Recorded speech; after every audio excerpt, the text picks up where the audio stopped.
guys, CatCom here with Studio Sweat On Demand, and I'm here with this guy. Hey guys, it's Brian. He's going to be my model today. Lisa Ann Carnes, and I apologize if I'm saying that wrong, asked a really good question. What should I do if I'm taking a class or a workout and I can't do some of the exercises that are in that workout? Should I just not do it? No. No. Definitely not, because you're really limiting yourself there. You know, if you think about squats, let's say for example you can't do squats. Well, think about a 45-minute workout.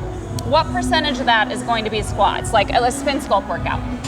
That's a very small percentage, but enough that you don't want to miss it. Exactly. That's a good point, yes. So what we want to get you guys thinking about is if you can't do specific exercises, things that you can do to keep yourself busy and moving. And most importantly, I want to show you that you can work the same muscle group that you're missing out on that the class is doing using some other exercise. Remember, when we design a class, especially a spin sculpt, we're going to design it so that you get a full body workout. Yeah. And let's say we're doing squats. That might be the only time we're directly hitting that booty that day. So right. You don't want to miss it. Well, you can't do dips, okay? Well, we're doing dips in the workout that you're following along with. That doesn't mean, and dips work what?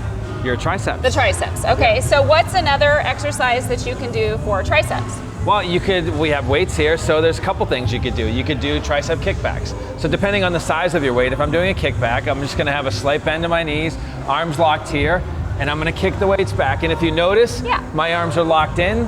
I'm only moving from the hands to the elbows, shoulder to the elbows are locked in. Yeah, because a lot of times the reason you can't do a dip is because you've got some limitations. It's too much for your joints, your elbows, or your wrists, or your shoulders. So I am challenging you to know what your limitations are, to know what exercises that you cannot do, and always make sure that you have a go-to for when you're taking a workout and you can't do that exercise, okay? And make sure your go-to does match the body part that we're, so let's say your go-to for mountain climbers is just a regular sit-up. Don't make the sit-up also your go-to for squats. Right. Or your go-to for, for a chest exercise. So you know when the workout has squats in it and you can't do squats, you know what muscle groups you typically work when you're doing squats. You're working your booty, you're working your core. Yeah, okay? So those are the muscle groups that you want to work when you can't do squats. For example, I would know a good replacement that would still work the core and lower body would be a deadlift. So a lot of people that can't do squats can't do them because it's too hard on their knees. That bending motion is just too much for you. So anytime squats come into a workout, you're going to do a deadlift. Okay? And that's your go-to. Yep. Let's say, for example, that you can't do a push-up. Same thing. It's too hard on your joints.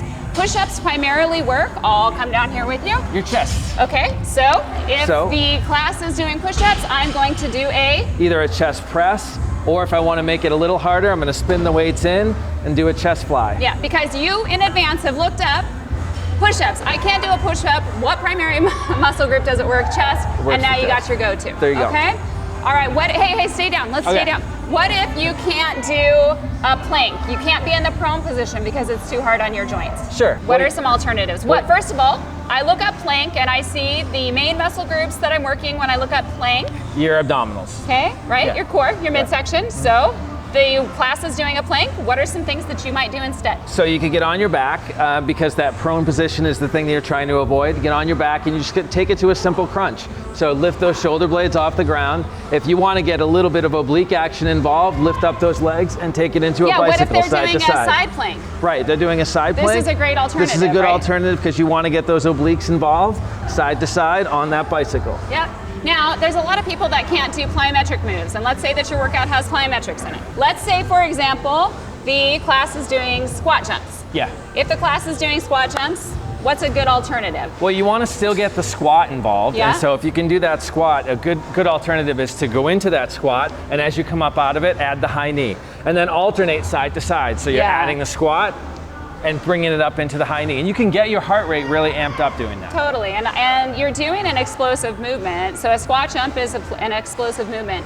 By adding that knee lift, or even adding a drive up onto the balls of the feet, you're doing an explosive movement as well. So that's another go-to. Right. Anything else that you can think of? Maybe high knees. Sometimes we'll do high knees in class. With high knees, for those of you who are trying to avoid impact, that's going to add a lot of impact for you. So one thing you can do is simulate the movement with just a fast marching motion. Plus it's really fun.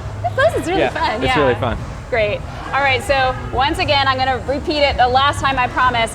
Know your limitations, but make sure you challenge them. And when you're deciding whether or not you're going to take a workout, just because there's squats in the workout doesn't mean you can't take it. Just know your modifications, look them up, and do them. And for those body sculpting, fat torching workouts, make sure you check out Studio Sweat On Demand. and come into Studio Sweat here in San Diego if you're around.